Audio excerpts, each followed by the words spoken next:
to get this started. Welcome to Pickleball Night in America Live. We're coming to you from Dripping Springs, Texas. We have received 2 backhand winners back-to-back.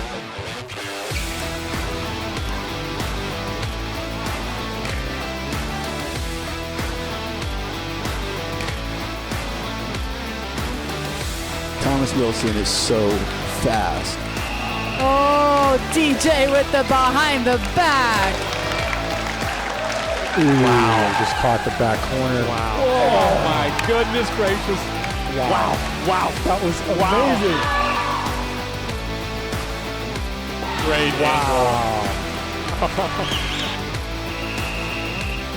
I mean, we saw so many things there. We saw speed Look ups at the and crowd resets. standing up over there. For that rally, come Steve on. Coon Now. standing up. Everybody, so you got a standing ovation on that shot.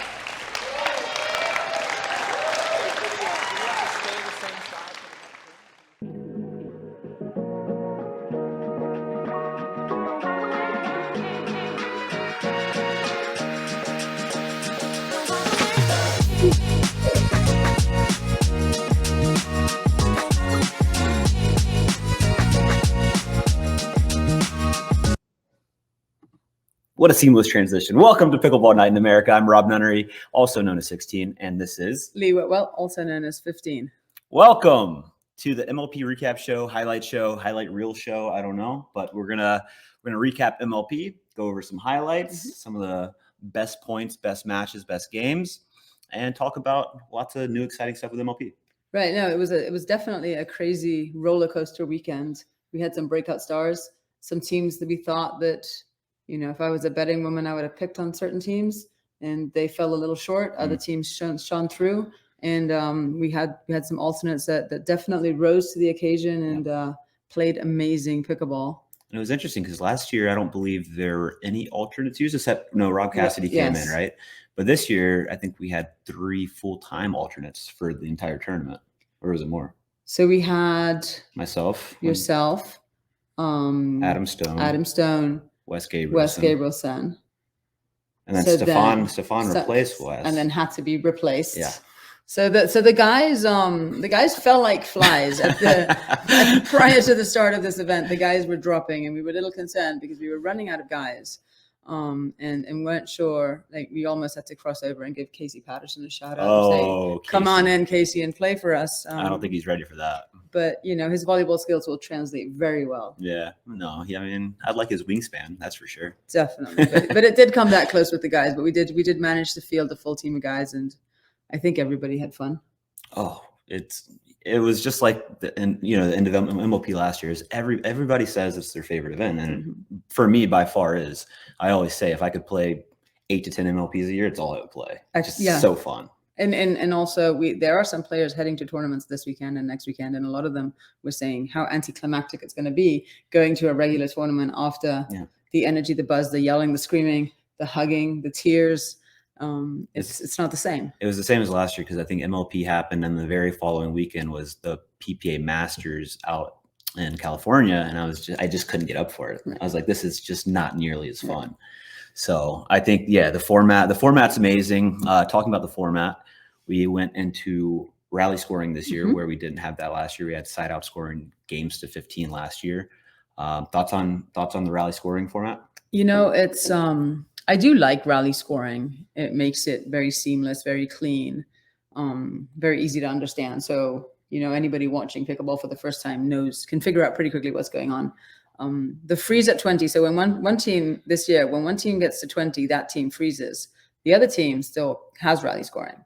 So the other team can catch up rather quickly. Very, very quickly. And it is beneficial to teams in some instances, and it hurts teams in other instances. Yeah. So that's sort of the unknown factor that comes into pickleball that I think made matches very, very close, very exciting. And you got to see who was more of a risk taker on the court and say, well, let's see what happens. Let's just try this shot. And, you know, it paid off for a lot of the teams.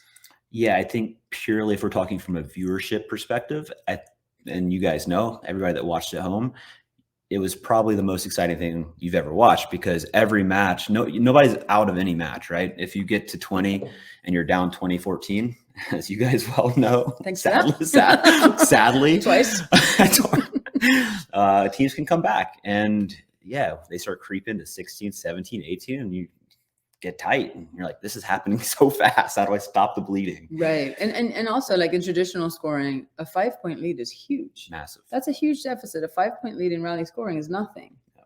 And it sort of makes, I think it forces the player, especially the serving team, your third shot has to be money. Oh, I saw so many tight thirds when you had that 20, that lead at 20. And by me, you mean players in general. Correct. Not just you. But it does. I think it forces. I think what it's going to do is it's going to force players to really work on their craft and really, make sure that third shot is money every time, whether it's a drive or a drop. The return of serve, their serve. Those are points. Those first 4 balls cannot be errors. Well, when you're up 20-14, for example, I don't mean to keep harping on that specific score, but it's going to really make you value that. Being at 20 and serving for the match makes you value and take care of that point even more. Whereas in typical side out scoring, you feel a little loose, right? Like, I'll take a rip at it. Right. Has hit a drive long, and you're like, oh, okay. But you can't have that mindset in rally scoring, because you lose a point on that. Whereas in side out, you wouldn't lose a point. And you can't take your foot off the gas. It's 2014 in regular scoring. If you have a mental lapse for a moment, you're fine. You can bounce back. Yep. In rally scoring, you don't have the leeway to do that. All of a sudden you're like, oh, and it's 2019. Now what do I do? Yeah. No, but I think from a viewership perspective, it makes the games wildly entertaining. Everybody likes to see a comeback and drama, and that's really what this format provides. As a player, you have to adjust, and you have to change some things, and you have to change your mindset a little bit, which I don't mind, right? Like, we're all playing the same game. We all have the same scoring. We all have to adjust. And I think it's good, because like we talked about for viewership, it's simple to understand. Mm-hmm. You have players staying on the same side. You see very little stacking unless people are trying to switch something up. And if you're an even number, you're serving from the right. If you're an odd, you're serving from the left. It's very simple. And I think in terms of viewership, it's going to lend itself to growing the game, which, as we all know, that's MLP and Steve Kuhn's mission. Right. Is it 30 by 40? No, 40 by 30. 40 by 30. 40 million players. By by 2030. Sorry, I totally hijacked. We're just finishing our sentences here. Yeah, I know. This is perfect. I mean, it's like it's meant to be. What should we do? Should we just look at some highlights? Yeah, let's take a look at a couple of highlights. Hopefully, there's none of the 2014s that you were talking about. Let's see if I can. Let's only watch the 2014s. There you go. Just to prove our point of but, how. And to prove the point of how close competition was, 41% of all matches went to a dream breaker. Wild. That is insane. That is wild. Well, I wonder what it was last year. Do you know? Way less. Way less, yeah. But this year, and then the dream breaker, for those of you that don't know, it's ladies doubles, men's doubles, and 2 mixed doubles. And after that match, if your team is tied 2-2, it goes to a dream breaker tiebreak singles to 21 points. Every player plays 4 points. So you could be playing against a girl, you could be playing against a guy, but you play 4 points in succession in rotation till 21. And it created some excitement and some drama. And once again, this year, sorry guys, but the girls did outperform a lot of the guys in clutch moments. 100%. With the exception of 1 or 2. Whenever the dream breaker comes up, I'm like, I just don't want to play a female. Right. There's so much more pressure. Yeah. And you play tight, and then you guys play loose, and you just rip balls. We're like, We're not supposed to win, so we're just No, going to exactly. go for it. And then we saw guys like staying back at the baseline, which they would never do if they were actually playing men's singles, right? But they're like, this is the best strategy. And like, especially with you, like they didn't want to get passed by you. And They knew you would. And then, I mean, Vivian David this year had the most amazing dream breaker. We ended up playing them, and I think she passed JW 3 times, and the look on her face was just pure joy, and ecstasy. The look on her face is always pure joy, right? So it's hard to tell the difference. I'm like, did you win a shot? Did you make a shot? Or did you lose? Did you lose it? The look is the same, right? But no, there was amazing points, and we've got some of them in the highlight reel. So, well, without further ado, let's take a look.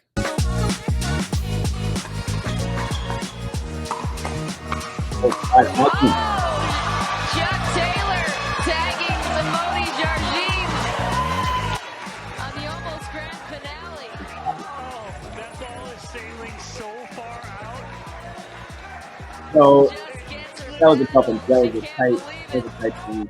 Wasn't into backhand and battle. Yes. Try to get it out of the way. Get it out of the way.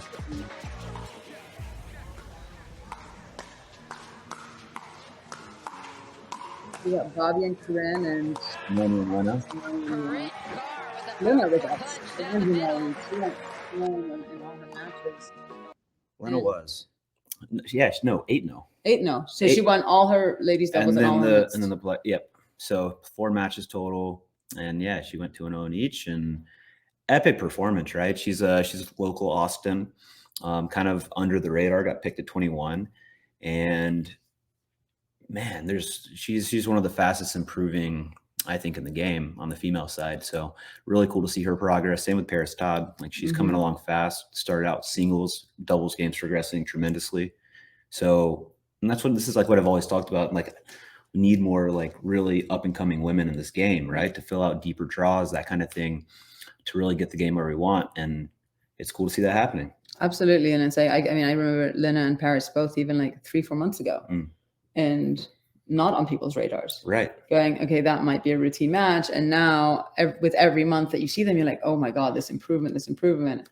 And this weekend they showed up, and boy, did they show up. They were like, yeah, no, we're not the new girls on the block. Sorry. Oh, 8-0 is nuts. Right. Like so good. And obviously you have Simone resetting, beside her resetting everything. But Lena also went 4-0 and mixed doubles with Pablo, who was an alternate that filled in. So I mean, that tells you something too.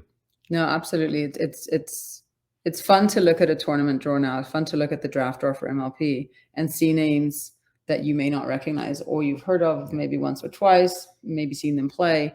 It's, and I'll draw the comparison to tennis. It's like you look at the tennis now and there's a lot of names in there, most of them which I don't recognize. Totally. Aside from the tops. Yep. Right. And that's what happened. That's what's happening now in pickleball. We've got a lot of young people coming into the space who are legitimate and are threats. And it's what makes it so fun, right? Like knowing who's going to win every weekend gets stale. It gets boring. Seeing the same exact partnerships, the same exact matchups. You know what the semis is going to be. You know what the gold medal match is going to be.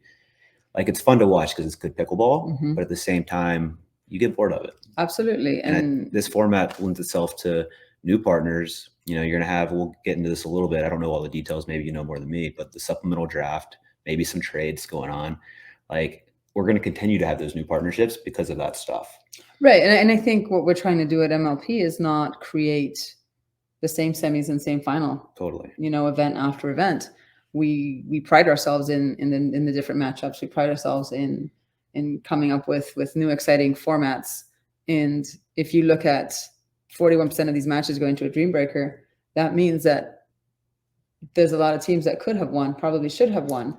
We joked about the 2014 deficit that they came back and beat us with earlier in the podcast, but we did that to several teams that we shouldn't have been winning. We were losing and we were able to come back, and that 20-point freeze helped us. Yeah. And it helped us get to the semis and then the final. Yeah. So it's one of those things where I think on any given day, any team can beat any team, and that's going to be exciting. And with a supplemental draft, when you can drop a player or pick up a player, now that changes the landscape of the whole team. And I think viewers and fans are going to love that aspect. They're going to be debating why that player got traded, why that player got dropped, why that new player got added to a team. It's going to be fascinating. Just me as a player also, it's like, I hope I don't get dropped. But, right? No, but it's just fun. It turns it into like a real pro sports league, right? It's absolutely going to be fascinating. And honestly, I mean, Rob doesn't know this, but he's going to agree to it no matter what, because once a supplemental draft happens and we know players getting dropped and picked up, we'll give you the inside scoop on why. we would probably know. This team didn't mesh well. Yeah. This wasn't. Yeah. No, we would never do that. We would never ever, tarnish another player. But I could say it was because of an ingrown toenail. Yeah. Or a refusal to wear the color green. It could be anything. It could be a million reasons, but a lot of, honestly, when the supplemental draft happens and players get dropped, the number one reason for players getting dropped is they're either not meshing well as a team and not being either mixed doubles or doubles, or proven with 41% of matches going to that dream breaker. I think it's imperative for every team rather, to have at least a solid singles player on their team. It matters. It does matter. It matters a lot. And one thing you said there, team chemistry matters a lot more than you'll see in anything else, right? Like if you have a team that meshes well, but let's say their overall team DUPR is a little lower, but they all have each other's backs, they're all fighting for each other, the camaraderie's there, it's going to help. And I think I was thinking about this as well. Team BLQK, who won back-to-back titles, I've got to give Richie and Justin props. Like they foster a really, really good team atmosphere. They get an Airbnb for the whole team. Everybody stays together. They cook breakfast together. They're with each other the whole time. And I think it creates an atmosphere and camaraderie with the teammates that makes you want to play for each other even more. Oh, absolutely. And sometimes you can get, and BLQK had 4 fantastic individual players that came together as a team, but we also saw some teams that had really good individual players that on paper were a force to be reckoned with, but somehow their team chemistry did not gel the way it should have. And they ended up not doing as well. So, when it comes to drafting players, when it comes to looking at your team, absolutely looking at who's a left-sided player, who's a right-sided player, what personalities are going to get along, how is this team going to come together, and are they going to have each other's backs? Yeah. In like Richie and Justin did. I mean, staying with your team goes a long way. Agreed. And it shows like your owner's really invested and they care and they want to support. So I love that. I was just thinking if MLP played out all over again, how different do you think the results would be? Let's say we did the same exact MLP this upcoming weekend, same pool, same everything. I think we could honestly have drastically different results. Absolutely. It's wild. Yes. But I think that's cool. Well, oh, 100%. I mean, we could take this on the road, let's say, next weekend or the weekend after, and play the same formats, maybe in a different location where the climate's slightly different. Hotter, more humid, more elevation. Yeah. But it will. And the matches were so close that it could turn around on a dime, and your semifinals and finalists may not be the ones getting out of pool play. Yeah, exactly. There could be 1 and 2 teams that very easily could be 3-0. It's just a couple points. And we talked about the rally scoring changes a lot, and it's just a couple points here and there that make you go 1 and 2 versus 3-0. It's wild. Right. And I think like in my pool, everybody went 2-1, and one team went 1 and 2. And then that last match was very much if we beat them and they lose to them, and it was all of a sudden it was And the bus ended up beating Chimeras, which put Mad Drops took Mad Drops out of pool play. Yeah. But had Chimeras beaten the bus, Chimeras would have gone into pool play. Right. Like it was very much a chess game. Yep. And that's one thing that just speaking about MLP moving forward, I think would be really, really cool to see is like a graphic on the screen as that's unfolding. So we're watching this match on championship court and we see, okay, like the viewer just sees a pool play match. Right. But if they knew this team has to win this match, and then on championship court, the Chimeras have to lose, or whatever the scenario may be, like you're going to have split screen on your computer. You're going to be like on your phone. You're going to be watching both. And like, you're going to be even more invested because you know exactly what needs to happen for the outcome that you want. Right. Or like, why are the Fives cheering for the Jackrabbits all of a sudden super hard? Exactly. Like the whole team is there cheering. What's going on? Are they just really good friends? Or is that win necessary? No. But that win is necessary to get out, so it does create a lot of exciting tension. Yeah. And I think if the viewers understood a little bit more of the behind the scenes in real time, why that's like, what the jockeying positions are. Like it's different. You see that with like the NFL playoffs. They like, this team needs to win to get in. This team needs these 2 teams need to lose. And it's hard to do that in real time with matches and pool play. But like, if we were able to figure out a way to do that, I think it would be epic. Thank goodness. So it's not going to come down to, the Fives have to win by 2016 or better, or, if it comes down to that would cause way too much stress and tension for players. Heart would explode. No.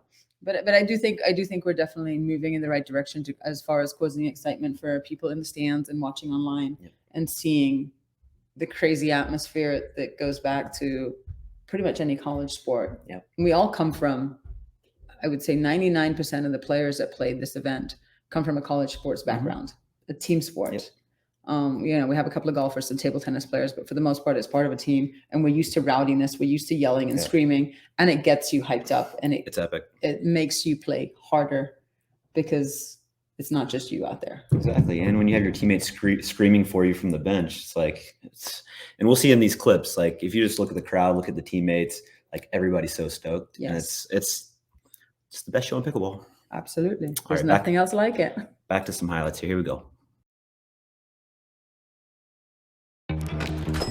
Imagine a world where being carbon neutral is as simple as swiping the right credit card. Introducing Carbon Zero, the only credit card that automatically calculates, offsets, and tracks your carbon footprint as you spend. With Carbon Zero, how you make purchases today is exactly how you protect tomorrow.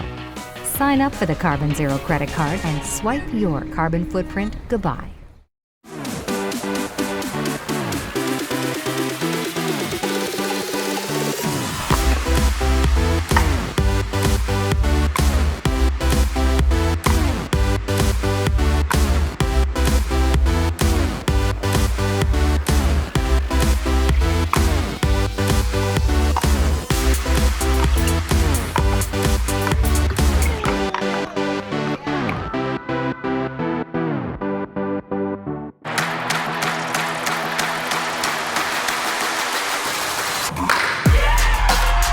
No matter the type of player you are.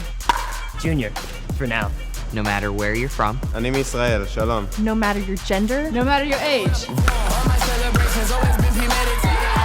No matter what tour you play on or who you play with. No matter what's in your bag or what paddle you use. What matters is your love of the game. Celebrating the sport. And knowing your level so that you can keep pickleball fun and fair for everyone. What matters is you. What matters is you. What matters is you. Unify the game. Download DUPR today to learn the power of you. Know your level. Know your game.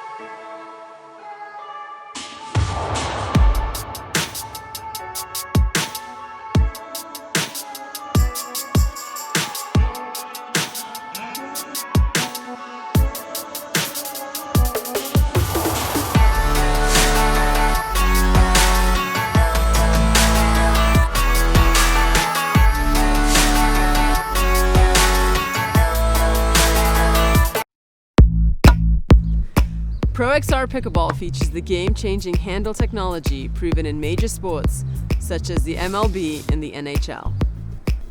Founded in ergonomics and biomechanical science, the unique design provides players quicker reload in the kitchen, added control and increased spin, no compromises. I'm Lee Whitwell, professional pickleball player. Because of ProXR, I now have the upper hand.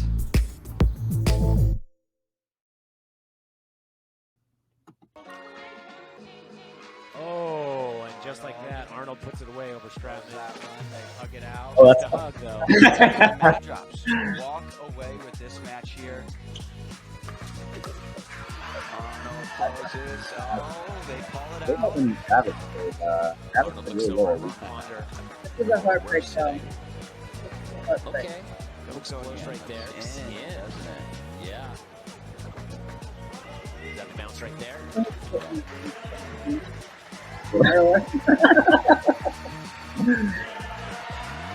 That was good, no?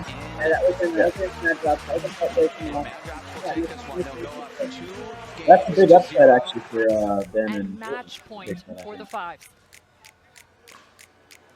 Eric Lang coming in Eric clutch there. Andre. Oh, that was such a good crossbow volley. Eric's not a team player. I don't think he's ever put a team. And that response, so sometimes they wanted that shot. Pancake, and we're tied up 20 apiece. We've had so far. The shot making is ridiculous. Throw that from behind the mic. I love it. Adam's done. That's it. So good. Oh, there it is. Man, he made that. You never see that before. Never, ever.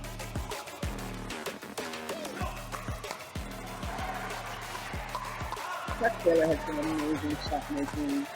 So it was the first time I've seen Chuck play in a while, and I was really impressed. He's playing really sharp. Absolutely. Not making a lot of errors. No, he's put a lot of work into his game, and it shows. It's definitely showing it. His athleticism. Yep. And he's tall, he's long. Oh, we got a free play. Did he decide that he was going to earn it? He was thinking of it the whole time. He was We waiting. gotta go back. I'm absolutely Buttons on the line. I'm not getting it again. Here it is here. Watch this read. What a We should have put that on record. Yeah, here we go. Oh, he even backs At off. what point did he decide that he was going to earn it? He was thinking of it the whole time. He was waiting for Sincola to Travis force was on going his for down the the line. win, but in the previous clip we saw Zane Here it is here. Watch unleash this an read. What a overhead on great Ben read. Newell. In Zane's defense, he did not see Ben Newell on the ground, so it was not a dirty move. No. Zane was just trying to put the ball away. Yeah. Says he's still learning. I don't think so. Travis It's really, yeah, Router look up, at it. I right? mean, look at that. Never the get show, earning a standing ovation. laughing, smiling. People love it. So good. Oh, Silly. shot of the day right there. Really. And this gets ridiculous. Yes.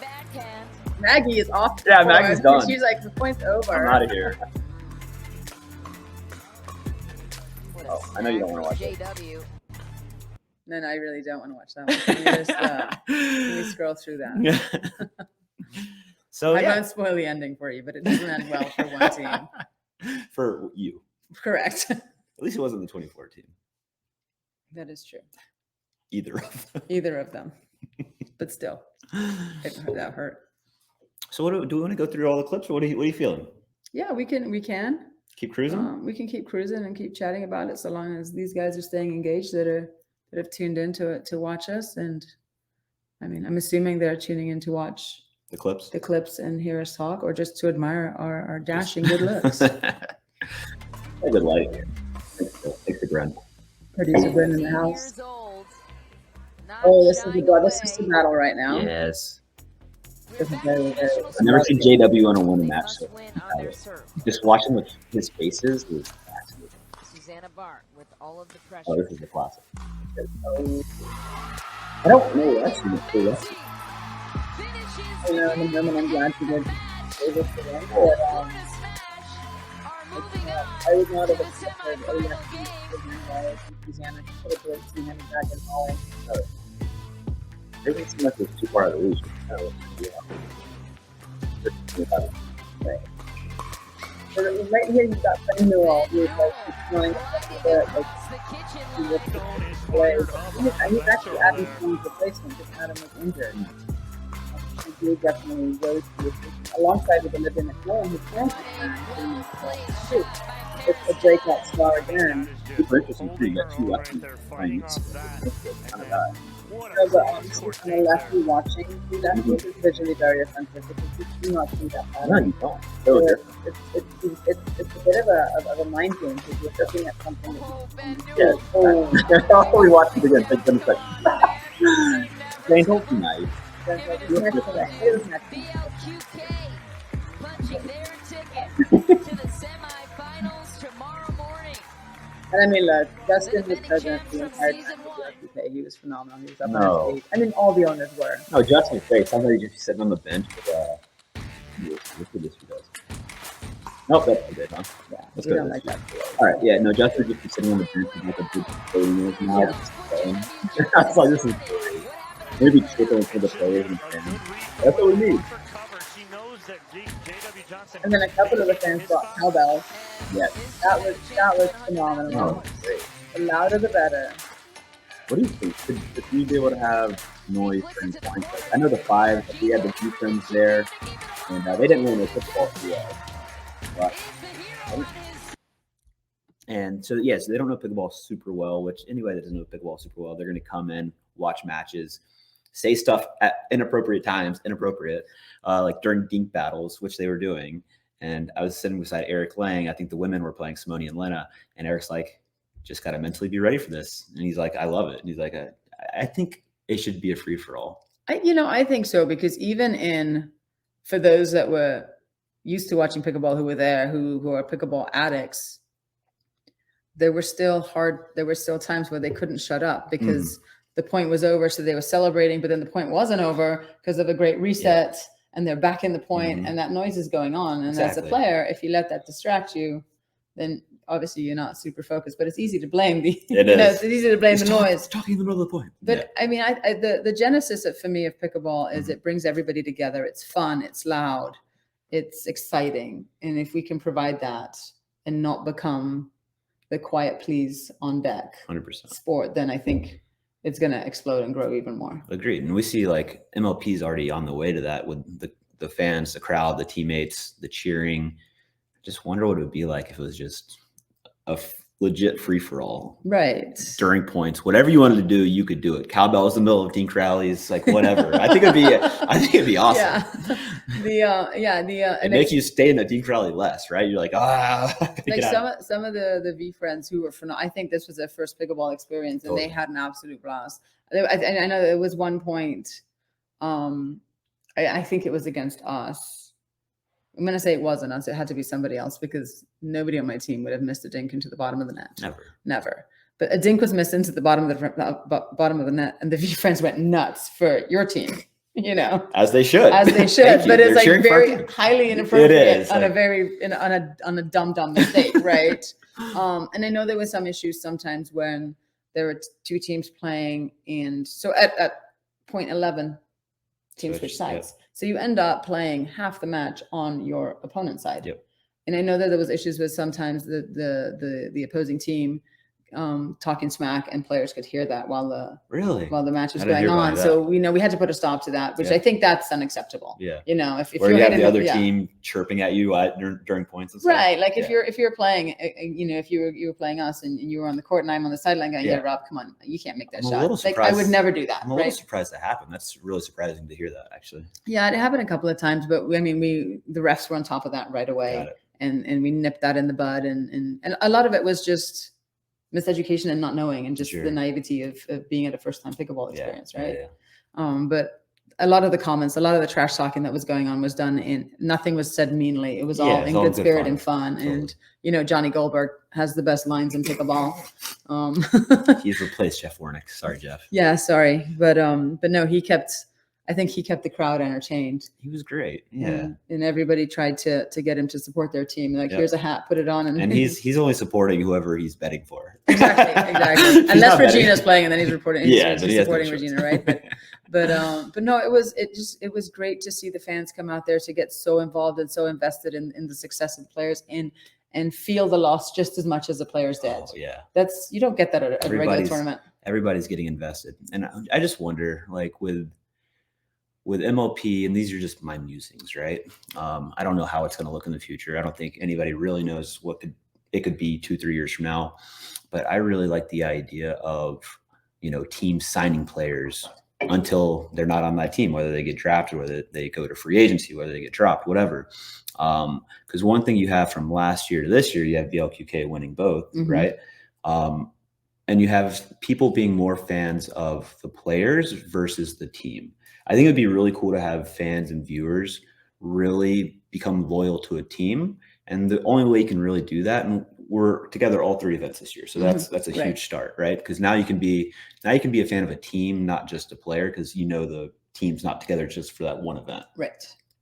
So I picture a MLP world and a pro pickleball league world where you've got fans wearing jerseys because they love that team. Absolutely. Kind of so I would love to see it move that way. And again, 3 events this year's on that way. I know drafts are really exciting too, though. So, and I know Steve loves that, but it'll be interesting to see how it shakes out.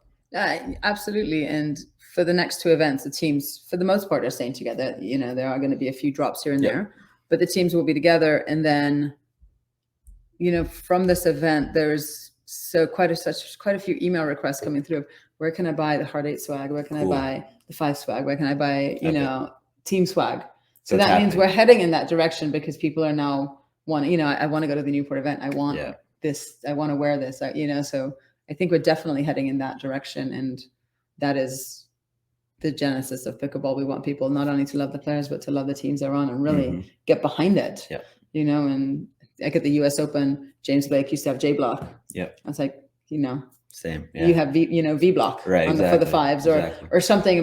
But now there's sections of, oh, you're rooting for the fives. Everyone's sitting over here, and then it's such a huge cheering section and things. People go mad and nuts. 100%. And that's just, I mean, we're getting there.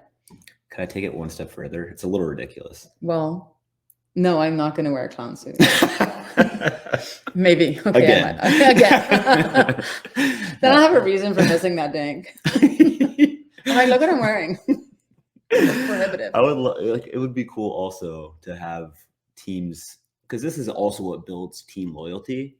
Is like, I'm originally from Georgia, and I love all Georgia sports teams, and I will for the rest of my life because I'm from Georgia, right? Even though I've lived everywhere else, like I grew up there, that's my loyalty. So having teams based whatever it may be in certain cities, I think would also build team loyalty around that geo. So I think that's something to think about, because I think it works. No, 100%. And it's, you know, I'll take it one step further. Okay.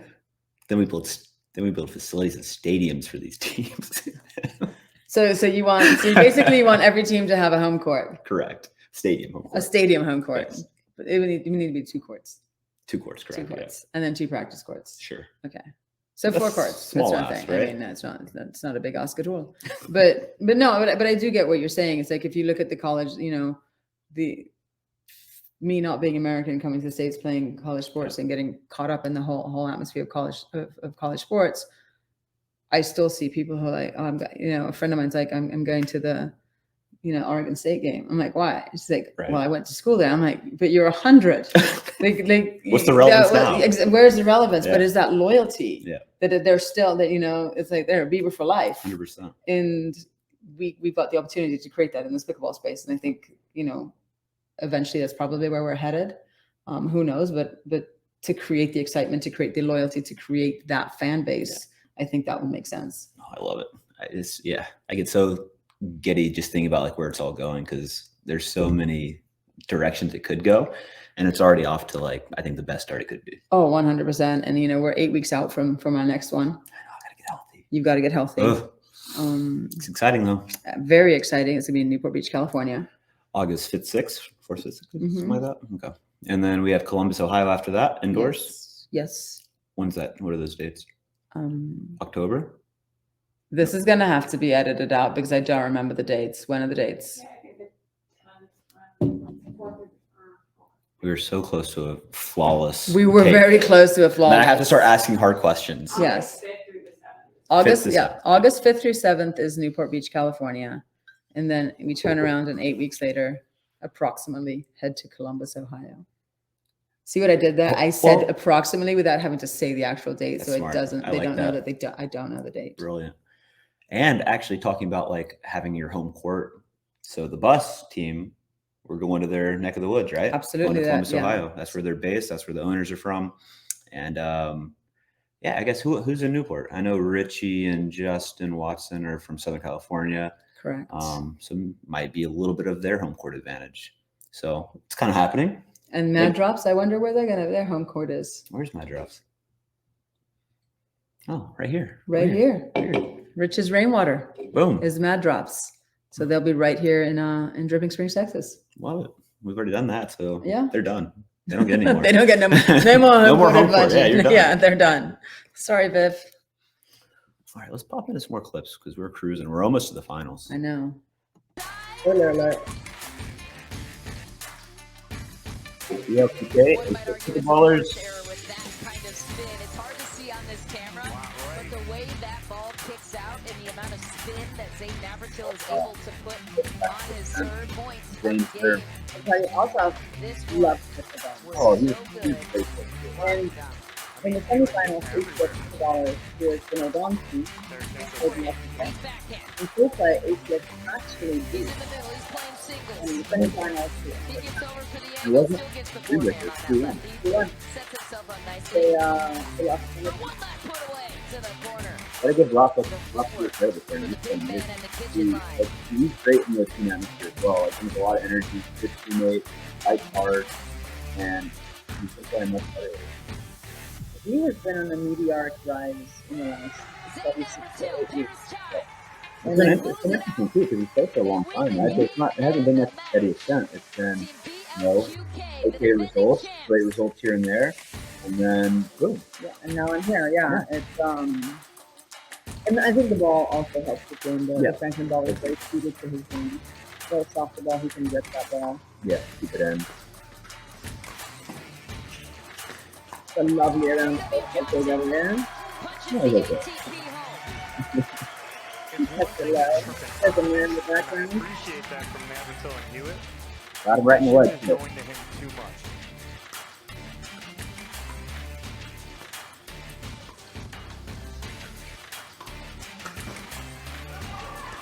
Big.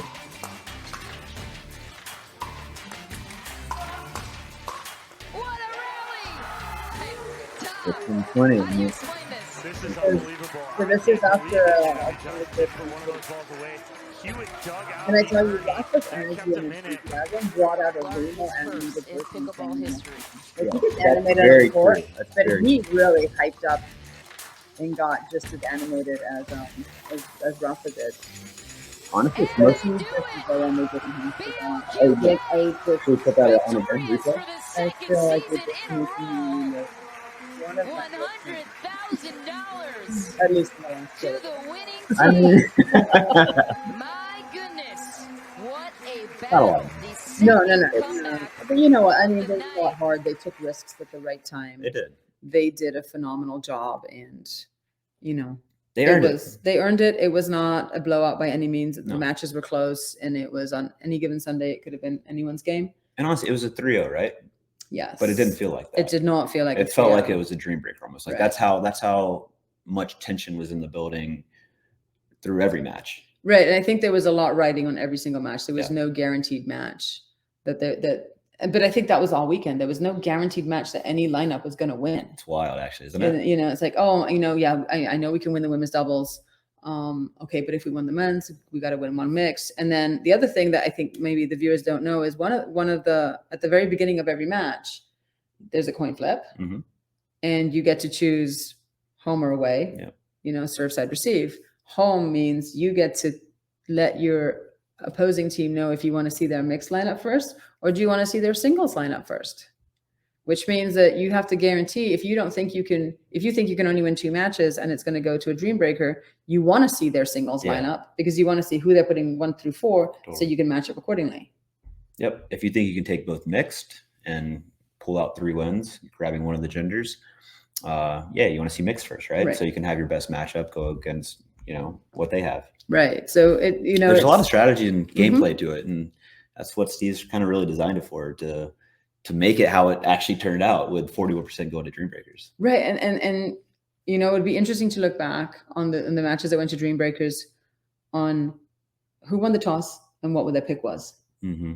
Because I wonder if they were able to see mixed lineups, would that have stopped the dream breaker, or would another team have gone through Right. versus the team that did go through? So there was so many different variables to the format that we're 8 weeks from Newport and it's going to look completely different. It is. I don't you would typically think, oh, BLQK is going to be the favorite because they just won this one. And maybe they are, but anybody can win. Any of the 12 teams can win. Right. On I lost the ability to speak for a minute. But what other team event in pickle what other team event can you come up with where you're not? I mean, it feels like March Madness when You have the Cinderella stories of Yes. 15 beating the 2 seed, and it's wild. And I think we're going to get to the point where it was the one year that everybody was betting on certain teams getting, and after the first round, most everyone's picks had fallen. Oh, yeah. And that's what MLP is. Yeah. You don't know just Yeah. because you're on a team, that doesn't guarantee your team going through. Settle down. Well, That hurts. sorry. I just want to play. I think that would be fun to be able to participate. Yes. Yes. That's all I got for you is yes. I think that. So this is how I actually end every podcast, is just bye. Just bye. Yeah, bye. Okay. Like Bye. we could do it bye. Like the bye. Let's No, not do it's that. just, was it the Backstreet Boys that sang that? Do I have my I boy don't bands? I don't know NSYNC or Backstreet. I don't know the difference between those two. No, they're just boy bands. Bye. But no, one of We the have more? What do we have? we got a couple of things. Okay. One of the things that was interesting was, MLP is powered by DUPR. DUPR is, the way I explain it, MLP is the event that's in front of the house. DUPR's back of house. That's all the software, all the ratings. And they did we had matchups and predictions. Mm-hmm. And if you looked at the DUPR ratings of all teams, it was so close. Yeah. Which is a testament to the Dream Breakers, to how tight the matches were and how close they were. That it gives validity to the rating system. Yeah.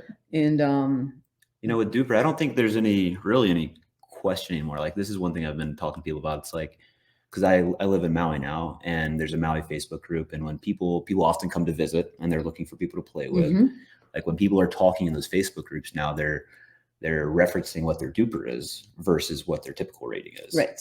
And I think that's showing real adoption, right? Like, that's the de facto for everybody now. They're talking about what their DUPR is versus I don't even know what the other one's called. UTPR. Yeah, that one. So it's cool. That shows adoption. And it's really truly the one rating system that is yours. It's based on your play. Yeah. It's not based on my perception of how you play. Sure. Because I'd probably give you like a hit me. Just hit me where it hurts. I could go one way or the other. I could go like a 6.5 or I could go 2.5. But sometimes it's like people's perceptions of how you play are not necessarily accurate. Yeah. And then you actually go play and, they could be right, they could be wrong, but it's a 4.78 in Dripping Springs, Texas is the same as a 4.78 in Hawaii, in Alabama, in Alaska. That's not always the case, right? With other ratings. So, no, it's a great point. And I just love the fact that, like, it was the same with UTR, which is Universal Tennis Rating, if you guys don't know it, that you have tournaments based on what your actual rating is versus age, skill, whatever it may be. Like, if you have a 16-team bracket within a DUPR rating of this versus this, every single match should be competitive. Right. And that's what you want. So you're not going to have any of like the quote unquote sandbagging, which is, talked about a lot in a lot of these tournaments. Guys that are playing down into 4-5, like, it happens. Right. Or some guys that want to play pro or play 5-0, but their rating prohibits them from playing 5-0 because it hasn't been updated. Right. And it's like, and they're affectionately known as a sandbagger, but they're not intentionally trying to. They just want to play pickleball. The rating's what the rating is. So you can't change it. Yeah. So this way, and actually in Newport, where we're having our second MLP event, they're having the biggest prize pool in amateur pickleball, where you will be grouped by DUPR rating, and you're guaranteed 4 matches, and there's a $100,000 prize pool there. So I heard a lot about this yesterday from Steve, actually, and the way it's going to be run is going to be unique to any amateur tournament that there's ever been. It's going to be wildly efficient. I don't know if any of this is secret, so am I allowed to talk about this? You are allowed to talk about it. Okay. If you're going to reference the waterfall structure, yes. Yeah, waterfall, as in like the compass draw, or what? Yeah, but it's like you're guaranteed 4 matches, right? No matter, because I think one of the biggest gripes that I hear from people new coming into amateur tournaments is that they drive 3 hours, play 2 matches, or done in 45 minutes, and then they're like, now what? Like, that's it. Or they drive 3 hours, start at 8 a.m. and at 9 p.m. they're still playing. Yeah, that too. So you're playing within a set certain window of time. I think it's 4 hours. You're playing on the same pot of courts, so you're not always walking around the venue. Your whole bracket or compass draw is playing on that pod, so you get to know the other teams that are playing. So the social aspect's awesome. It's competitive. If you win, I think you're getting $1,600 all in Benjamins, which is pretty crazy. I suggested 1 cent coins, but I got beated on that.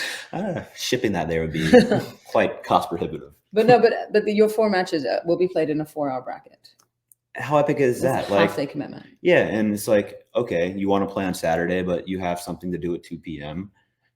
Typically in a tournament, you couldn't do that because you're like, I have something to do at 2. I don't know if I'm going to be playing at 2 or not. Right. But if you start at 8 or 9, you're going to be good. So you're going to get more participation. And it's this format is also gonna allow you to play in multiple events. You could play one starting at 8. You could play another one starting at 1. And if you're absolutely nuts, you could have another one starting at 6. It's a fair amount. But you could do that over multiple days, which is unheard of. Yeah. Normally you're stuck at the venue all day. And so I like the thing, MLP and DUPR are definitely taking strides to not only change the landscape for professional pickleball, but they're also going to do that on the amateur side too, and bring that great experience to the amateur player. Yeah, I think the format's brilliant, and it's going to be the first time a tournament's run like this, right? So of course there's going to be hiccups, but I think the format, the way it's set up, is going to be, even if there are hiccups, it's going to be the most well-run amateur tournament that there's been. No pressure. Definitely no pressure. I mean, yeah, and if you can explain to somebody, we're guaranteeing you 4 matches, and you'll be done in 4 hours. Yeah. Like, that's unheard of. And you could walk away with $1,600 for winning all 4 matches. Right. That's way more than your entry fee. Yeah. So, I mean, I think it's a win-win. I think pickleball is definitely, we've got Steve Kuhn, who's our leader, our visionary, CEO, MLP, DUPR, Dreamland, all of this has come to life because of him. Yeah. And we're so lucky to have somebody like Steve in this pickleball space who keeps pushing that engine forward and wanting greatness and never settling.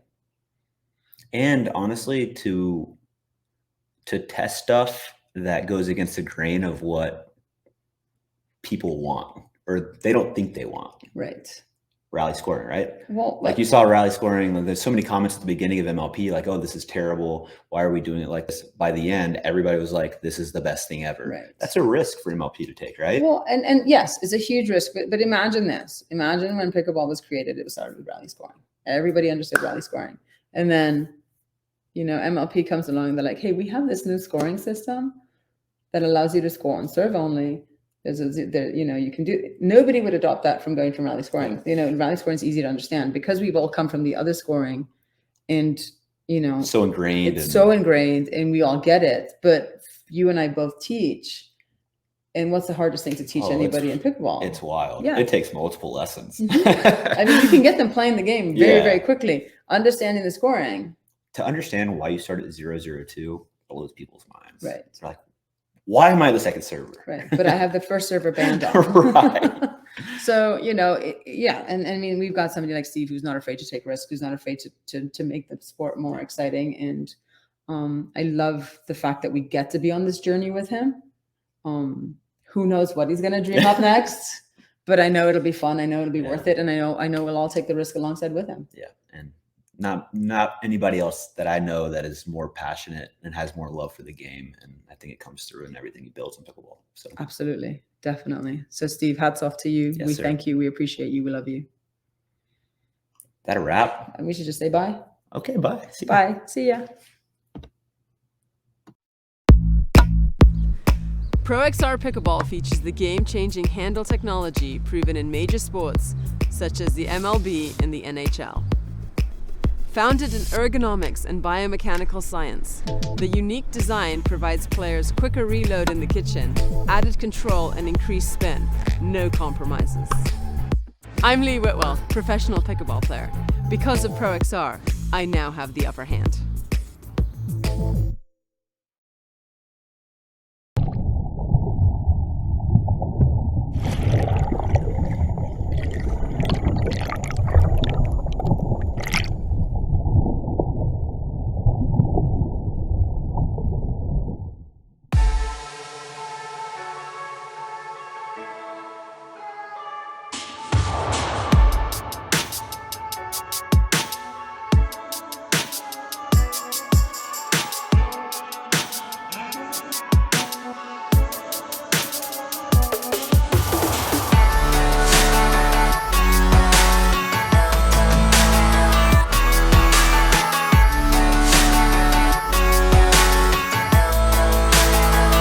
Children, your DUPR final athlete exam begins now. You, how much does it cost to have a rating? It's free. Deckel, how many different types of ratings are there? 2. One for singles, one for doubles. Cameron, who can have a rating? Anyone. And world peace. DUPR, bringing world peace to pickleball ratings. Download the app and claim your free rating today. Congratulations. You are all smarter than you look.